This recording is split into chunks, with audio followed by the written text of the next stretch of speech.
Thanks to Square Enix for providing this game for us to cover. They are the sponsors for this video.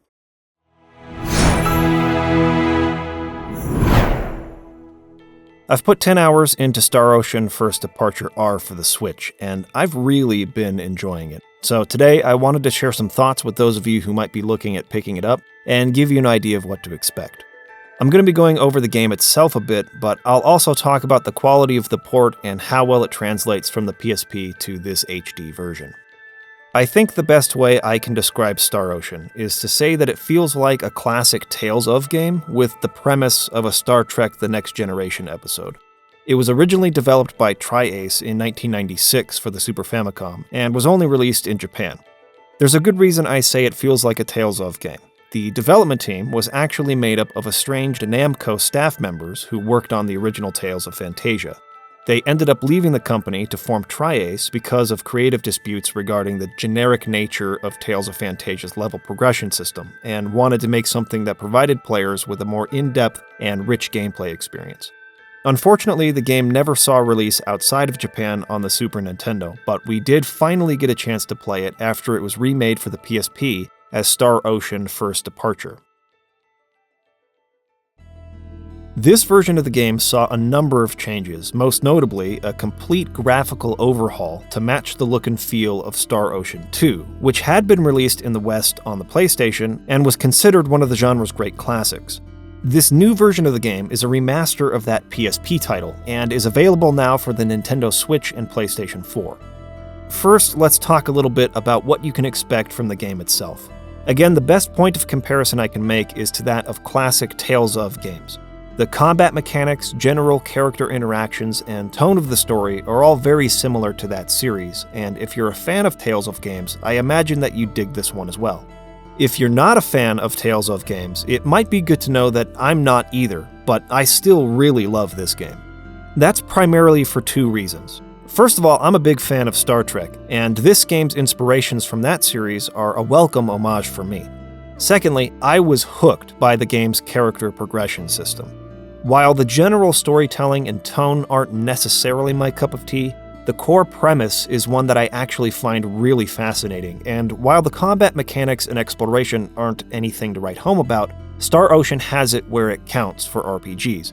Building up your characters is a lot of fun. Let's talk about the story a little bit first. If you want to know absolutely nothing going in, feel free to skip to the timecode posted on the screen. I'm just going to be talking about the basic premise which you learn in the first hour or so, but admittedly, it might be better to learn this information blind on a first playthrough.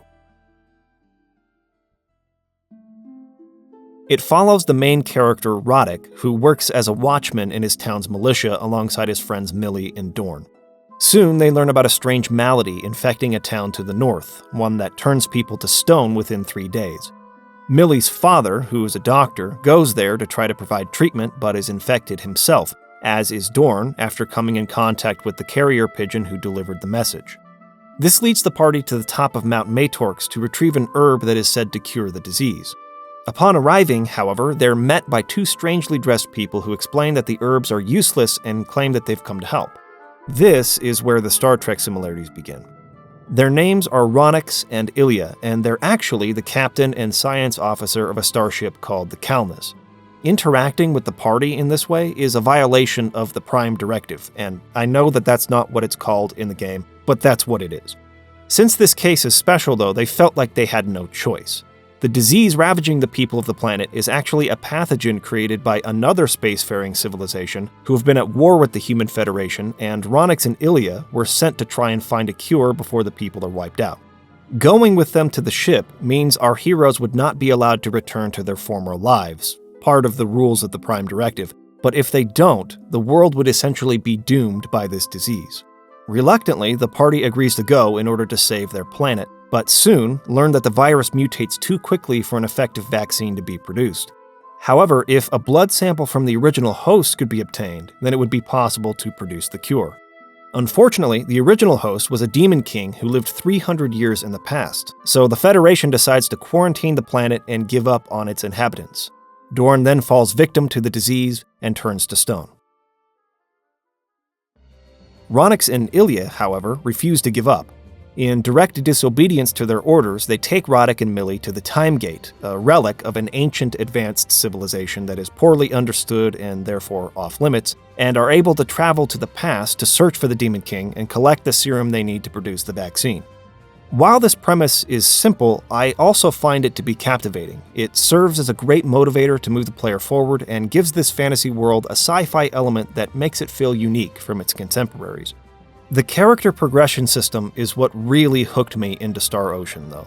I find it interesting that this was the key point of contention between the higher-ups at Namco and the developers who worked on Tales of Phantasia, because it seems to be the center point of this game and its most defining feature. I'm actually planning on making a longer video on this topic soon, but to me, the most important feature of an RPG is its character progression system. Combat, exploration, and storytelling are all important as well, but none of these things are at the heart of what defines an RPG. RPGs are about role-playing, taking on the part of a character or company of characters, building up their attributes, and customizing them to your playstyle. In this regard, Star Ocean is a lot of fun, providing an intricate skill system that feels reminiscent of tabletop role-playing games like D&D. So, while the combat can sometimes feel like you're just spamming the attack button over and over again, especially against common enemy mobs, there are lots of interesting ideas happening here that, to me, make Star Ocean a worthy game to check out. Let me say first, though, before moving on, that combat is definitely more interesting when you're at the appropriate level, as is always the case with JRPGs of this kind. When you aren't over-leveled, you have to be a little more careful about positioning, and putting your combat skills to use becomes more imperative. Because of this, my recommendation is to never grind if you want some semblance of challenge in the combat. The way the character progression works, though, is that you have to buy skill books in the towns, which then make the skills contained within them available in the skills menu. At this point, the player spends skill points, which are earned after leveling up, completing story-specific sequences, or found in dungeons. These skills, when leveled up in conjunction with one another, then unlock specialties that give the player some really interesting abilities. For example, by putting SP into item knowledge, mineralogy, and herbology, you unlock the appraising specialty, which will then allow you to identify unknown items indicated with question marks. The more you continue to level up these three skills, the better your characters become at appraising and will be able to identify higher level items. Similarly, if you level up the knife, recipe, and keen eye skills, you'll unlock the cooking specialty that will allow you to make recipes that provide healing and party buffing consumable items. There are tons of these specialties to unlock, and many of them are super creative. For instance, the familiar specialty allows you to send an animal out to grab items and ingredients from a town if you're stuck in a dungeon and have run out of healing items. The writing specialty allows you to write books about the skills a character has learned, which can then be transferred to another character who reads it. On top of this, there are also super specialties, where a group of characters who are skilled in a certain area can each contribute. This means that the group can appraise items, write books, craft armor, or perform music together. I've played a lot of JRPGs in my time, but I've never seen a skill system like this outside of Western RPGs that tend to be closer to a true tabletop experience. It's this aspect of the game alone that makes it worth playing, in my opinion. Again, Star Ocean might not have the best combat or exploration I've ever seen in an RPG, but it has it where it counts. The character progression is really fun.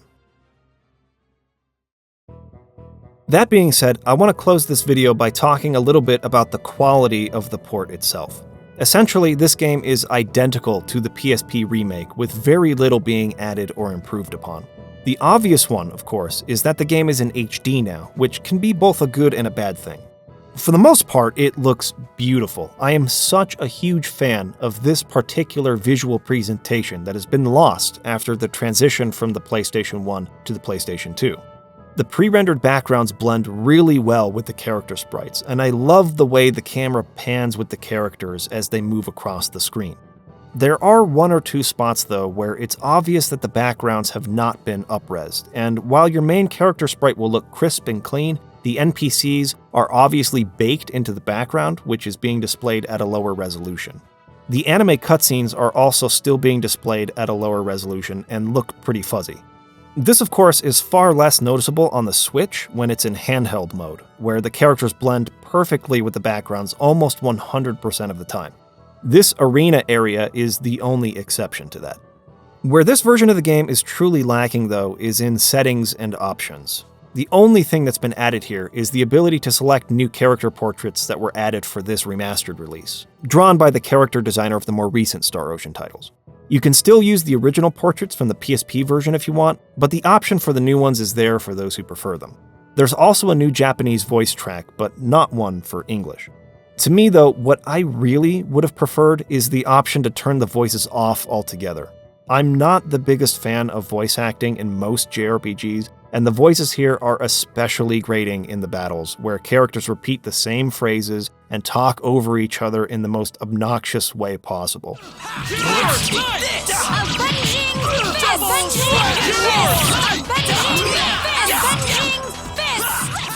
I really, really wish I could just turn them off. Another peculiar missing feature is the lack of an option to turn off the subtitles for the anime cutscenes. There's a movie menu where you can turn them off when viewing these scenes separately, but it doesn't seem, as far as I can tell, that you can turn them off when they actually appear in the game. It's this strange lack of features and options that makes this a fairly bare-bones port, and that's a little disappointing, but I have to say that I'm happy at least that Square didn't try to change the font or force a smoothing filter over the game, something we did see in ports of Final Fantasy V and VI on mobile devices, and also the original release of Chrono Trigger on Steam, which has fortunately been patched since then. Ultimately, the game looks beautiful for the most part, and performs flawlessly, but is without question lacking options and features many would want to see in a port to modern consoles, which each of you will have to take and decide for yourselves whether that makes the game worth picking up. As far as I'm concerned, it is absolutely worth getting. Star Ocean is a great retro RPG that stands on its own with an interesting story and an amazing character progression system.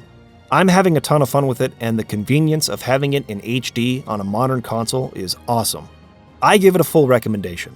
If you haven't played this game, especially if you're a Tales of fan, Star Ocean First Departure R is something you'll want to keep on your radar. It's available digitally from the Nintendo eShop and the PSN. As a final note though, I would love to see this game sell well because it would be great to have Star Ocean 2 on the Switch as well. Make it happen, people. Anyways, thanks for watching, and let me know what you think of Star Ocean First Departure in the comments.